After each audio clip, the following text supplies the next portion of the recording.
This message comes from Greenlight. Ready to start talking to your kids about financial literacy? Meet Greenlight, the debit card and money app that teaches kids and teens how to earn, save, spend wisely, and invest with your guardrails in place. With Greenlight, you can send money to kids quickly, set up chores, automate allowance, and keep an eye on your kids' spending with real-time notifications. Join millions of parents and kids building healthy financial habits together on Greenlight. Get started risk-free at greenlight.com/get started. That's GREENLIGHT.com/get started.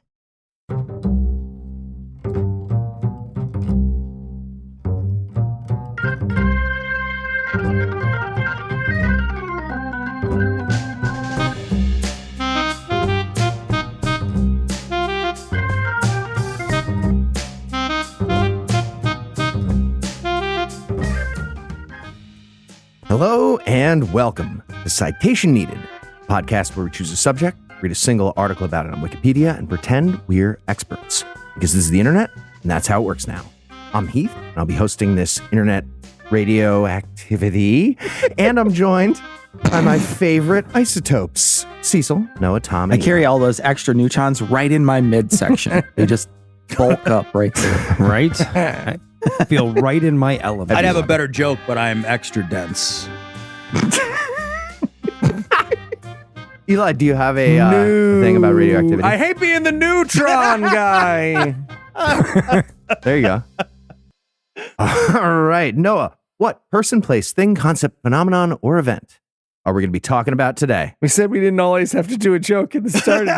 You did, and you know who said that? It was Heath. It was Heath. You just set him up for that. Is what you did. It was a trap.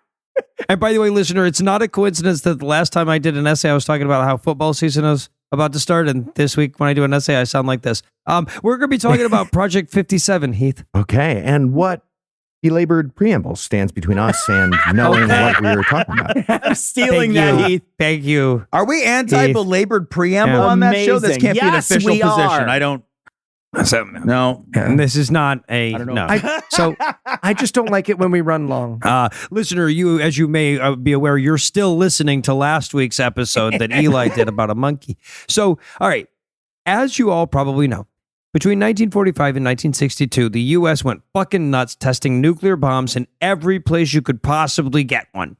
We nuked the ground, we nuked the air, we nuked underwater to see if you could get a real-life Godzilla. Hell, in 1962, we even nuked space in an operation called Starfish Prime that knocked out a third of all operational satellites, including the world's first TV communications satellite. At one point, they cut a aluminum can in half and stuck a nuke in the center and detonated it just to see how high you get the top part. Like a teenage U.S. military giggling and running away from a mushroom cloud in the mailbox. Like, oh, mom's going to be so mad. Right? Oh, it was just like that, too, except mom was a fucking nuclear watchdog agency that was impotent at the time. So in the aftermath of Starfish Prime, we did start to dial back our nuke fest. In 1963, the U.S. and the USSR signed the Limited Test Ban Treaty, which officially moved all nuclear testing underground. In fact, the disastrous results of Starfish Prime led directly to the Outer Space Treaty of 1967, which designated outer space for peaceful use only.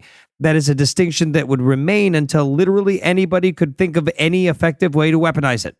In fact, the OST is technically still in effect, even as we establish a literal branch of the military dedicated entirely to violating It feels like it's not. I don't know, Noah. I don't think we can call the Space Force a branch of the military unless we can call bleach and sunlight a new field of No, medicine. it's separate but equal, Eli. It's separate but equal. I remember actually the said only that. way to stop a bad guy with a Death Star is with a good guy with a Death Star. Thank you. That's true. Yep. A concealed But Death Star. Right, well, You obviously. carry your Death Star on the CTA. But of course, today's essay isn't about the forward-thinking commitment to peace and human flourishing that characterizes the militaries of today. For Project 57, we have to go back to the sense of nuclear fuckitism that defined the 1950s. Because coincidentally, the project took place in 1957. The name had nothing to do with the year. It was just the 57th in a series of nuclear tests. Or actually, there were more than that because some of the tests in the series just got names. Right, so Project 57 was preceded by Project 56, but it was followed by Project Plum Bob, which was followed by Project 58, right, which was followed by Project 58A. So we had a kind of a fucking Fast and the Furious approach to sequel naming on these things. Yeah, Fast and the Furious Plum Bob was followed by Fast and the Furious Measure Twice, Cut Once. Yeah, Fission, the original Big Dad energy. Seriously, Dad's last words to me: flush and plum, son. I bet. Keep I it bet. flush and plum. So anyway, so I didn't of keep all it the plum nuclear- once. I got in such big fucking trouble. Oh my God. It was flush. Why I had died. it flush, but it wasn't plum. I got in such It big wasn't trouble. plum. Doesn't Crazy. matter. You don't get half fucking credit here. This isn't horseshoes. This isn't hand grenades. So anyway, so of all the nuclear tests that the U.S. decided to do in this period, you could make a pretty solid argument that Project 57 was the most careless. Remember what I said? One of these was in space, right? But I am actually going to make that argument. That's the whole point of the fucking essay, because the question that Project 57 was trying to answer was about incidental disbursement of radioactive material. Specifically, what would happen if a nuclear bomb was ripped open during an airplane crash and spilled its radioactive guts all over the countryside? Dad, are we done? So in order to answer that question, Heath, you actually have to do that. Yikes. Okay, I did not know about this, but Idaho is making a lot more sense Yeah, now spoiler based on the con. Now, so to be clear, they didn't actually crash a plane with a wide open nuclear weapon in it, but not because that was too dangerous. They did the dangerous parts of that. They just didn't do that because it was too expensive. Plus, you don't need to crash a plane and you don't need to split open a perfectly good nuke. All you need was radioactive waste being spread over a large area. So that's the part they did. Okay, but New Jersey already existed in 1957. All right, guys, just spitballing here. You know how farmers, they like spread out a bag of seed, like loose handfuls? I've got this friend at Monsanto who does Miracle Grow. All right, so let's talk for a second about plutonium. Because most of the time when we talk about radioactive substances with our science communicator hats on, it's to calm people down and tell them how dangerous shit isn't. Right? Like people hear that such and such a radioactive substance is used in the manufacture of whatever. And our job is to go out there and tell people, yeah, but you get a higher dose of radiation when you eat a banana or something like that, right? So to be clear, that is not the case when we're talking about plutonium. Plutonium, if inhaled, is right up there with the deadliest substances known to science. 1 microgram of plutonium, that's 1/1,000,000th of a gram, is enough to kill a person if it gets in their lungs. And the half-life of plutonium is over 20,000 years. So that is the stuff the U.S. government decided to launch over a wide area to, see what happened. There's someone right now on TikTok that would sell people ingestible plutonium, and that the half-life is 20,000 years means you live for 40,000 years, according to them. Oh, God. Okay, Cecil, but it's alkaline plutonium. I don't think it is. That either, yeah. So as you may be aware, we have a term for launching radioactive material over a wide area. We call that a dirty bomb. And it's one of the most terrifying scenarios in the world of nuclear disaster management. Now, to be fair, pretty much all the scenarios in nuclear disaster management are one of the most terrifying. So that's not saying much, but it's certainly terrifying enough that you don't want the government doing it for science project purposes. But they did. Yeah. The nerds are always like, oh, we need to fund science. We need to fund science. But it's worth remembering that this is what they did when we gave them money. Yeah, no, that's fair. Now, so the they in this situation is important because I don't want to just say the U.S. government did it. That spreads the culpability too broadly. The Defense Department did this, and they actively hid what they were doing from other parts of the government. There were watchdog organizations that were supposed to oversee nuclear testing and provide at least enough oversight that the DoD didn't go fucking exploding plutonium-coated bombs on American soil. But those organizations were designed to be ineffective, and the DoD had a long playbook of ways to skirt any type of regulation. Now, General, when you testified, and I quote, "We are affirmatively and unequivocally not dropping nuclear waste from airplanes," were your fingers crossed behind your back at that time. And remember, you don't not have to answer the question. I not blink. What? So, okay. So the first thing they needed was a place to conduct their test. And it couldn't just be any old where, because it needed to be a place that you could theoretically rope off for the next 20,000 fucking years. Now, the natural answer here is the Nuclear Proving Grounds in Nevada, which was a favorite site for nuclear test detonations when they weren't trying to nuke Godzilla, Awake, or scare off aliens. And thus, it was the kind of place you didn't have to worry so much about contaminating. That being said, tests that exploded there were subject to scrutiny by all those pesky watchdog organizations. So instead, they chose Area 51. Okay. So people who worked at Area 50, they must get mad all the fucking time trying to explain what was going on. Well, I mean, Sure. in this instance, they didn't get the nuke, but yeah, most of the time, No, yeah, we they didn't just get the did, like, alien either. Regular science, whatever. So Area 51 will no doubt get its own citation needed episode at some point in the future. In fact, I was actually researching for that exact episode when I came across this story, so I don't want to go into too many details on it. Suffice to say that it was pretty much existed entirely to keep watchdog organizations in the dark. It was technically outside of the officially designated Nevada test site and, at least at the time, was not officially designated as government property. The U.S. government wouldn't actually officially admit to operations in Area 51 until 2013. So there would be no official record of anything that happened there and no need to account for it to congressional committees or anything like that. Okay, bold statement, but I think we probably shouldn't have places like that. At No, all. nope, sure shouldn't. Nope. Got it. Nope. Wink. No, of Blink. course. Not In 19 have. yeah, right. I'm doing the eyeball thing. Yeah. Now, of course, in 1957, Area 51 was not the fully operational air base it is today. They'd used it to test the U-2 spy plane, but that, and of course reverse engineering that UFO from Roswell, was pretty much all they had done there to that point. And the U-2 testing was over. Now, a few years later, the CIA would start testing Oxcart, which was designated as the U-2 successor. But in 1957, it was just this top secret military facility that had essentially been mothballed until it was needed again. So, at least in the minds of the folks at the Armed Forces Special Weapons Project, it was the perfect place to set off their dirty bomb. Going back, I assume the U2 spy plane is how they got that album onto everyone's iPod, right? Yeah, they were going to get that done with or without you. So So, now, Mysterious way. So I want to do something that I normally wouldn't do. I want to read you the Wikipedia article about Project 57 in its entirety. Now, don't worry, it's not very long, but I want to emphasize here just how anodyne this project sounds when you're only relying on the official sources. Here it is, quote, Project 57 was an open-air nuclear test conducted by the United States at the Nellis Air Force Range in 1957 following Operation Red Wing and preceding Operation Plum Bob. The test area, also known as Area 13, was a 10-mile, 16-kilometer, by 16-mile, 26-kilometer, block of land abutting the northeast boundary of the Nevada National Security Site. Project 57 was a combination safety test. The high explosives of a nuclear weapon were detonated asymmetrically to simulate an accidental detonation.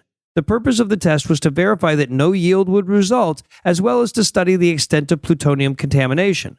The contaminated area was initially fenced off and contaminated equipment buried in place. In 1981, the U.S. Department of Energy decontaminated and decommissioned the site. Hundreds of thousands of cubic yards of soil and debris were removed from Area 13 and disposed of in a waste facility at the Nevada test site. End quote. don't worry, guys. We put up a fence. Yep. That's the job done, guys. Dust your hands. Yep. Yeah, that'll Dust hold. them up. Yeah. No, and that's it. That's the whole article. They got some numbers below that in a chart. That's the way the U.S. government officially describes we set off a dirty bomb 90 miles north of Vegas. Yeah, you don't Well, love we to see put up it. the little thingy. It says caution, wet floor, asterisk. It's cool. It's cool. It's going to be fun. So, yeah, we'll see how that goes. But first, a little apropos of nothing.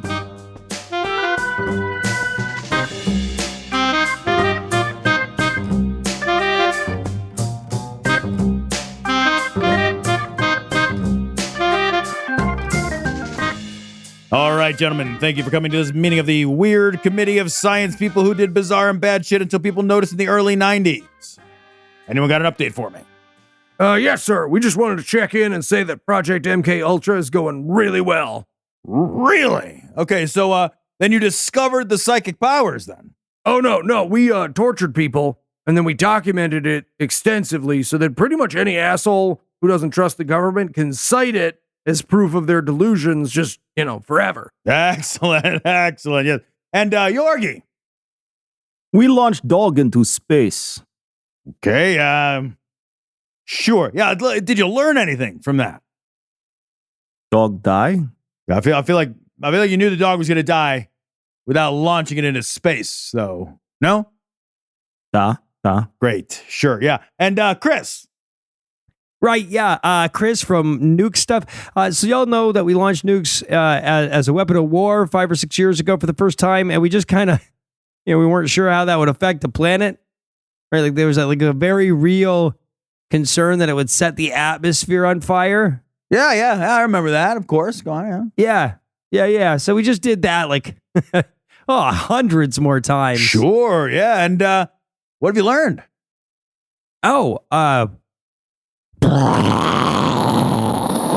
Boom, huge. All right. Huge. Yes. Well, gentlemen, obviously that's great work. Everyone get out of there and complain about climate change like we had no idea it was coming until Al Gore made a movie about it. Amazing. Fantastic. Hell yeah. Oh, we also did Monkey. Yeah, I got that, man. Thanks a lot. Monkey also died. Yeah, you knew that going in. Did you know that parents rank financial literacy as the #1 most difficult life skill to teach? Meet Greenlight, the debit card and money app for families. With Greenlight, you can send money to kids quickly, set up chores, automate allowance, and keep an eye on your kids' spending with real-time notifications. Kids learn to earn, save, and spend wisely. And parents can rest easy knowing their kids are learning about money with guardrails in place. Try Greenlight risk-free today at greenlight.com/getstarted. That's GREENLIGHT.com/getstarted.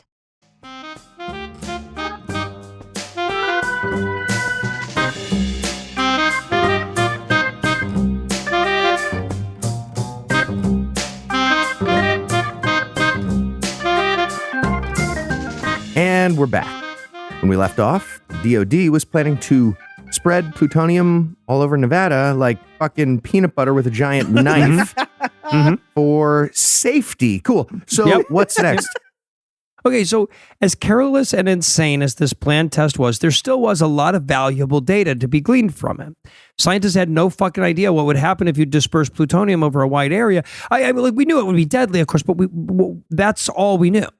And since we were carrying large amounts of plutonium around on vehicles that had a tendency to explode their way out of the sky, it was information that the world needed. Hey, maybe put the plutonium in the fucking black box or something, or like Gotta put it in the figure bomb. out how not exploding out of the sky might happen. That's kind of what they were trying to do here, right? So there were probably better ways to obtain that information than actually exploding plutonium all over the fucking place, but those ways took longer, they were more expensive, and they were all nerdy shit that didn't let you blow shit up. So we went with the dirty bomb. So this test, Project 57, was originally conceived by the aforementioned Armed Forces Special Weapons Project. And to be fair, as soon as you gave something that name, you had to know they were going to explode plutonium all over Nevada. Right? You don't have an Armed Forces Special Weapons Project if you don't want to contaminate at least some of your desert scape. But eventually, they would rope in the Air Force, the Atomic Energy Commission, and the defense contractor and plausible deniability buffer, EG&G. And their job was to simulate what would happen if an Air Force plane carrying an XW-25 nuclear warhead crashed, dispersing radioactive chemicals all the way down. Okay, fine. We'll do your plane blows up and spews radioactive payload everywhere to see what happens. But next week, we're going to see what happens when you swing a hammer at a nail and smack yourself in the balls, okay? I want to see what happens. Now we're doing wiffle ball bat. Yeah. Now, I mentioned earlier that the project rejected the existing nuclear testing site to keep its project off the watchdog radar, but that's not the only reason. One of the main questions they were trying to answer was how radioactive an area would be if you spilled plutonium all over it. And to answer that question, you needed to start with a place that wasn't already radioactive as all fuck. And I should also note that the excessive amount of secrecy wasn't just to hide the fact that they were setting off a dirty bomb. The Atomic Energy Commission also didn't want anybody to know that they had no fucking idea what would happen if an airplane carrying a nuke crashed. Guys, I want to figure out what would happen to the Earth if the sun blew up. Does anyone know how to blow up the sun so I can gather that data? Or It's for science. Yeah, hey, guys, remember, we don't want to tip anyone off on this. This will be a secret apocalypse. hush, hush. Yeah. How does this Blink happen? twice apocalypse. So some guy was like, hey, so, crashing a flying apocalypse tube, apparently it's got a hard cap of 0, like a bunch of red tape. Do we have any wiggle room there? Yes. And We need somebody's to like, find yes, out how actually, much we we can do. I have. figured out. I figured Make this me out an offer. earlier. Yeah. So, all right. Don't slide plutonium across the table. Yes. So they found their ideal location just a few miles northwest of Area 51. It was a relatively flat area with no existing structures on it, no previous radioactive contamination, and far enough in the middle of nowhere that there was like no chance of curious eyes asking what the fuck they were doing. Now, to the extent that it was designated at all, it was called a safety test, because that was technically true. And they put a doctor in charge of it to make it sound like they were trying to answer some kind of medical question or something, which again is true in a sort of technical, how dead will this make a person sense, I guess. Okay, but that does explain why the official results of this experiment were take a Z-Pack and don't listen to women. That makes it, because I was wondering where that came from. Yeah, doctor, my face seems to be melting off. My last period was 3 weeks ago, but I really don't see how losing weight is going to fix this, though. Yeah. Say, this was 1957. It was worse then. So Less plates equals dates, right? Right? I'm a terrible doctor. So, in preparation for the test, workers set out 4,000 steel pans coated with sticky resin over the 10 by 16 mile area. They call this technique the bachelor's dishwashing staging area. That's right. You gotta let him suck. So, these were meant to capture plutonium particles and so they could measure the disbursement. And at the same time, they set up 68 air sampling stations all over this 70 square mile area. They also wanted to test how plutonium would interact with various urban surfaces, so they built a bunch of mock-ups of sidewalks, curbs, and random chunks of pavement in the fucking 120-degree desert. They also parked a bunch of cars and trucks in the contamination area to see how they would hold up. And in what must have been the most visually disjointed aspect of all of this, they had a bunch of air sampling balloons tethered at different heights. But these were all like from like 5 feet to 1,000 feet off the ground, just all over the fucking place. And just in case this wasn't horrible enough for you yet, they also wanted to see what the effects would be of this dirty bomb on live animals. So included in this random smattering of targets were 9 burros, 109 beagles, 10 sheep, and What? 31 albino rats.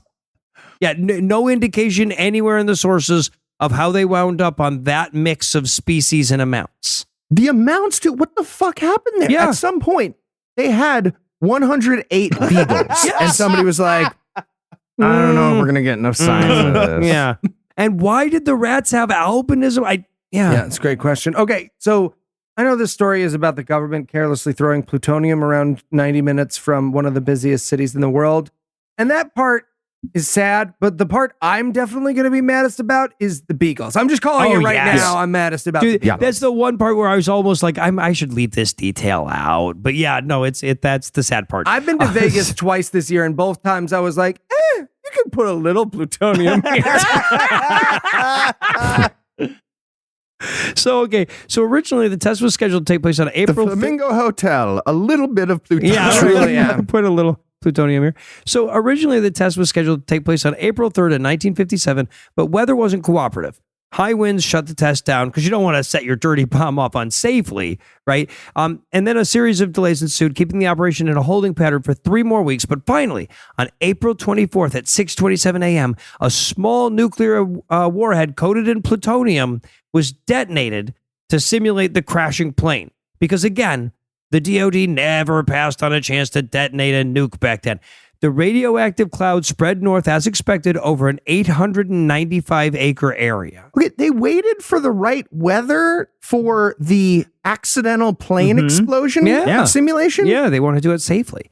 Now, so Do you get to know what the weather is when that happens? well, no, but you don't want the winds going towards Vegas, right? Like you want to make sure that you're going to. Yeah, that would have been unsafe. Yeah, exactly. Yeah, you Right. do. So here's the most fucked up part of the test. And we've already been through 109 beagles here. So that's saying something. The one possible justification for doing something this dangerous and stupid would be to test the various methods for cleaning up a contaminated area after a nuclear disaster. They did not do that. What? Of course. This test wasn't about the cleanup, it was about the aftermath. So they spent about a year collecting data in the area, dissecting all the animals that they nuked and analyzing the shit that they left in the path of the bomb. And then they just wrapped up. The area was fenced off with nothing more impenetrable than barbed fucking wire. The various trucks and shit that they used, they were just buried in the desert with stickers on them that said contaminated material on the What? fucking front and back. And then some of the clothing worn by the researchers in the aftermath of the test was found to be contaminated as well. So that was also buried in the fenced off area as well. Okay. I have a lot of notes for them. Uh-huh. I have a lot of notes for them. One, I needed it to not be stickers. Sure. When you said stickers. Yep. Nothing in the plan from the nuclear test people can have the word stickers in it. I feel like that needed to be placards. Also, they only did 2 stickers. Just apparently. 2? They did front and back. And You can't get like 8 stickers to surround that shit. You can't even What are you do. doing? And why not do top? You're burying it. You know, start with top. Like you get all the way down to the sticker, and you're like, oh fuck. So You got to invent like a video game hologram thing Yes. that pops out and everybody can see it spinning. What I the feel fuck? like if you got a spade and you're digging through like, feet and feet of plutonium soaked soil to get, you earned whatever's down there. Whatever's down okay, there, all right. that's yours. Yeah, you should. Yeah. It's your fault for ignoring the fence. You're yeah, right. you get to a sticker, you're not like, Oh, yeah, shit. yeah. There's a Okay. sticker on it. Yeah. You're doing like scratch Oh, and this sniff is at why that I've point. been vomiting out my fucking intestines for so long. This makes my bowel movements make a lot more sense, guys. The good news is I'm probably from Nevada, so this Yes. is not a big deal. Put a sticker It's okay. on me. So here you've got an area over 100 square miles that's contaminated as all hell from one of the most deadly inhalants known to humanity. It's going to be contaminated for conservatively 24,000 years. That's just the half-life, right? And the only thing preventing free travel through it is barbed wire fences with "Keep Out by the Order of the U.S. Air Force" signs on them. And, hey, fun fact, desert critters tend not to recognize the authority of the U.S. Air Force even when they're on American soil. Which is why we have to let Greg Abbott hunt them for sport. That's where you're going with this right now, Illusions. Yep. So, hunting Greg Abbott for sport is part. It wasn't where I was going before, but hey, we'll take a diversion. And again, consider that we're talking about a substance where even a microgram of it getting in your lungs is deadly. So the minuscule amount that might be carried on, say, the foot of a kangaroo mouse could be problematic.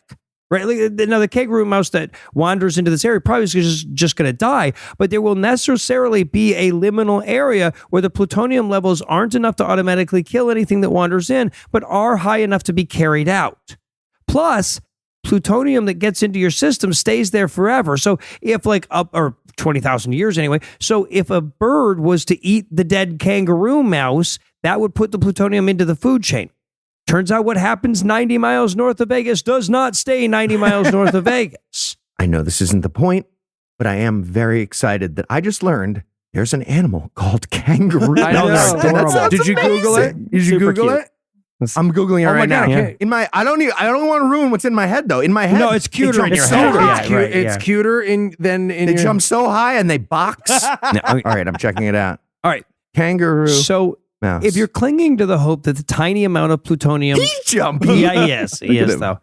So if you're clinging to the hope that the tiny amount of plutonium that could be carried out on those kind of animals is negligible, I should point out that earthworms move soil by the ton. Right? So the doctor they put in charge of the project pointed out as much in a classified report that was issued in 1958. Quote, Charles Darwin studied an acre of garden in which he claimed 53,000 hardworking earthworms moved 18 tons of soil. Wow. Translocation of soil, earthworms' ingestion of plutonium, could turn out to be a significant influence, intentional or unintentional, in the rehabilitation of weapon accident environment. End quote. Now, again, I want to say that like this whole, hey, man, worms are eating this shit and moving it all over the place. That observation came a year after the test. To be fair, he wrote the report right away, but it took a year to get a second appointment. Otherwise, they would have. Yeah, right. Now, eventually the government did come through and do some, like, at least slightly more intense cleanup of the area, but that happened in 1981.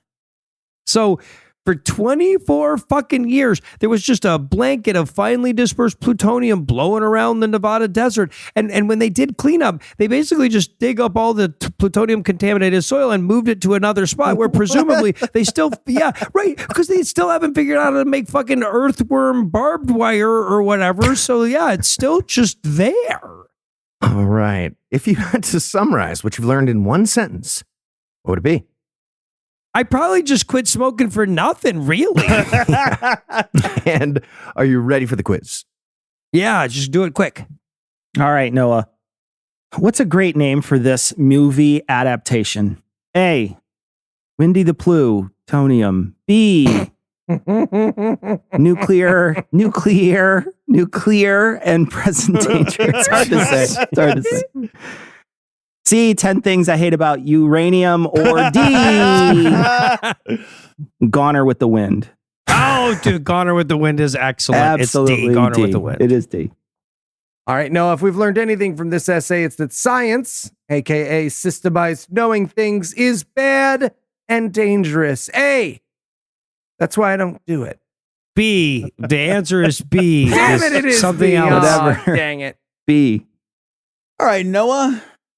The Dirty Bomb sounds like a great name for a cocktail, which I need after hearing this essay. So which of the below is not a real name for a cocktail you can order while in Vegas? A, ass juice, a delightfully classy Come beverage on. served in a No. miniature toilet. Fuck, I feel like that's real. B, the Area 1 apropos alien secretion, which is melon liqueur, rum, pineapple juice, and a migraine aura. C, brain hemorrhage shots, that is peach schnapps, curdled Baileys, and Shut the fuck grenadine. up. Shut the fuck up. What? The Dirty Bomb. C, an actual real cocktail, which is absinthe with a Red Bull mixer. No. And Go lay down. Go lay down. No. so fucking awful, and served with far too little plutonium to wipe out the monsters that would order this. Good Lord. Why would you do that to your body? Or E, there is actually no combination of words that can be conjured that has not already been used as a liquid regret moniker. Oh, it's definitely secret answer F, all of the And above. fucking God damn. ass juice is a real drink in And Vegas. curdled Bailey. Jesus fucking Christ. I don't know which of those Gross. sounds the worst. Ass juice. Wow. There's actually a shot in the TGI Fridays recipe book called the Test Tube Baby. And it's it's in like other bartender manuals too. And it's got, instead of the red, it's got like cream to look exactly like a little test tube baby. It's God. a weird one. It's a weird one. Noah, you have one though. You got all the Well, but quiz now I know questions. all this shit, so have So I we're all really? losers. Everyone listening. I we're all want Tom losers. to have to do a fucking essay Damn for it. telling me about this curdled Bailey's drink. That sounds so fucking nasty. All right. Well, for Tom, Noah, Cecil, and Eli, I'm Heath. Thank you for hanging out with us. We'll be back next week, and Tom will be an expert on something else. Between now and then, you can listen to Cognitive Dissonance, Lawful Assembly, Talking Ship, but you might be on a quick break, Dear Old Dads, God Awful Movies, The Scathing Atheist, The Skeptocrat, and D&D Minus. And if you'd like to join the ranks of our beloved Patreons, you can make a per-episode donation at patreon.com/citationpod. And if you'd like to get in touch with us, listen to past episodes, connect with us on social media, or take a look at the show notes, check out citationpod.com.